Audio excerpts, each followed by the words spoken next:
بسم اللہ الرحمن الرحیم۔ حضور صلی اللہ علیہ وسلم کی تجارتی زندگی کا اگر ہم مطالعہ کریں تو اس کا آغاز حضور صلی اللہ علیہ وسلم کے بچپن سے ہوتا ہے۔ حضور صلی اللہ علیہ وسلم بچپن میں یتیم ہو گئے تو حضور صلی اللہ علیہ وسلم کو مال وراثت ملا۔ وہ مال وراثت حضور صلی اللہ علیہ وسلم کی والدہ حضرت آمنہ نے حضور صلی اللہ علیہ وسلم کے جو سب سے بڑے چچا تھے حضرت زبیر بن عبد المطلب ان کے ساتھ تجارت میں شامل کر دیا۔ حضرت زبیر کے حالات زندگی کا اگر مطالعہ کریں تو حضرت زبیر کا شمار مکہ کے تاجروں میں ہوتا تھا۔ حضرت زبیر مکہ کے بازار میں تجارت کیا کرتے، ان کی دکان تھی اور اس دکان اور تجارت کے لیے وہ یمن کا سفر کیا کرتے تھے۔ تو حضور صلی اللہ علیہ وسلم کی زندگی میں تجارت کا جو سب سے پہلا سفر ہوا وہ 10 سال کی عمر میں تھا۔ حضور صلی اللہ علیہ وسلم نے 10 سال کی عمر میں سب سے پہلا سفر حضرت زبیر بن عبد المطلب کے ساتھ یمن کی طرف کیا۔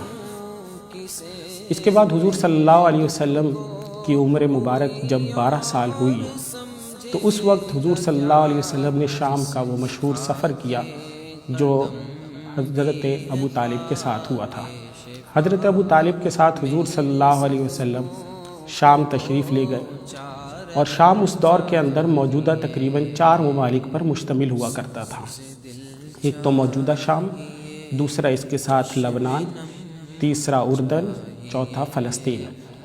اس لیے مورخین کے نزدیک حضور صلی اللہ علیہ وسلم یا تو شام کے مشہور علاقے بصرہ تشریف لے کر گئے یا پھر حضور صلی اللہ علیہ وسلم پہلے اردن تشریف لے گئے اور اردن سے حضور صلی اللہ علیہ وسلم کا رخ فلسطین کی طرف ہو گیا۔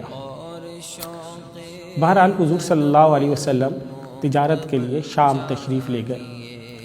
اس کے بعد حضور صلی اللہ علیہ وسلم کی جب عمر مبارک 20 سال تک پہنچتی ہے تو حضور صلی اللہ علیہ وسلم اپنے رفیق، ہمدم اور پارٹنر حضرت ابوبکر صدیق رضی اللہ تعالیٰ عنہ کے ساتھ ایک مرتبہ پھر تجارت کے لیے تشریف لے جاتے ہیں۔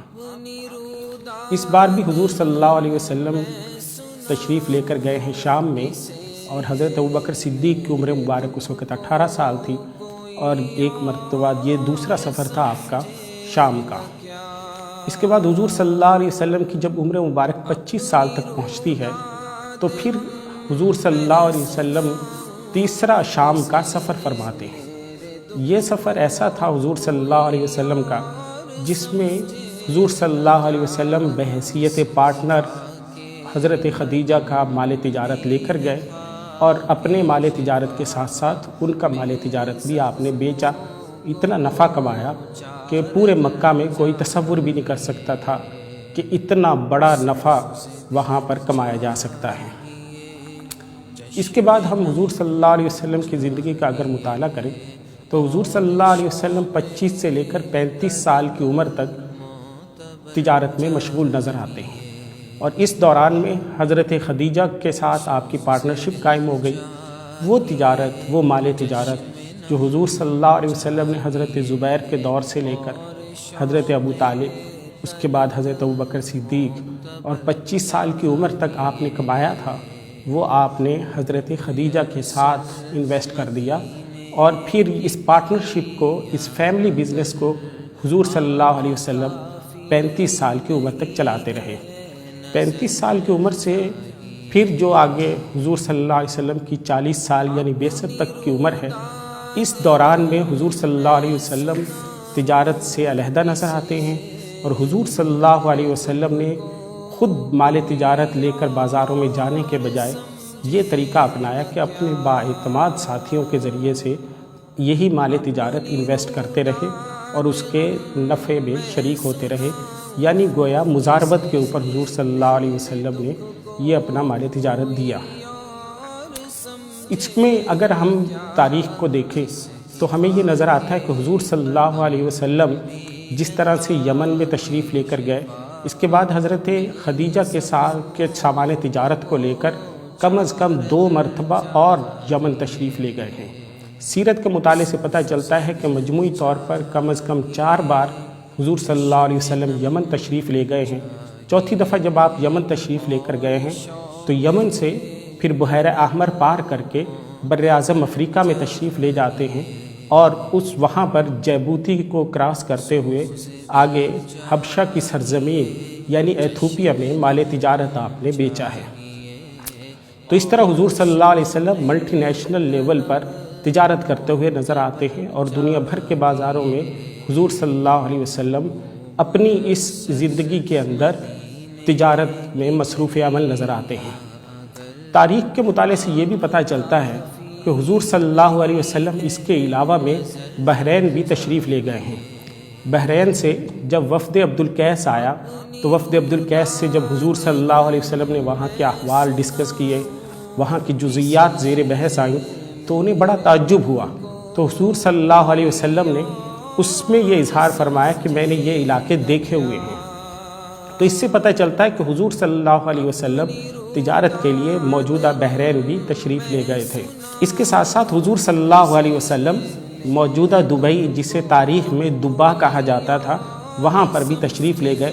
وہاں پر بھی ایک بازار لگا کرتا تھا اور حضور صلی اللہ علیہ وسلم وہاں پر بھی مال تجارت بیچنے کے لیے تشریف لے گئے۔ اور ایک اور ملک جس کا تاریخ میں ذکر ملتا ہے وہ ہے عمان یا مسقط، جہاں پر حضور صلی اللہ علیہ وسلم تجارت کا سامان لے کر گئے ہیں۔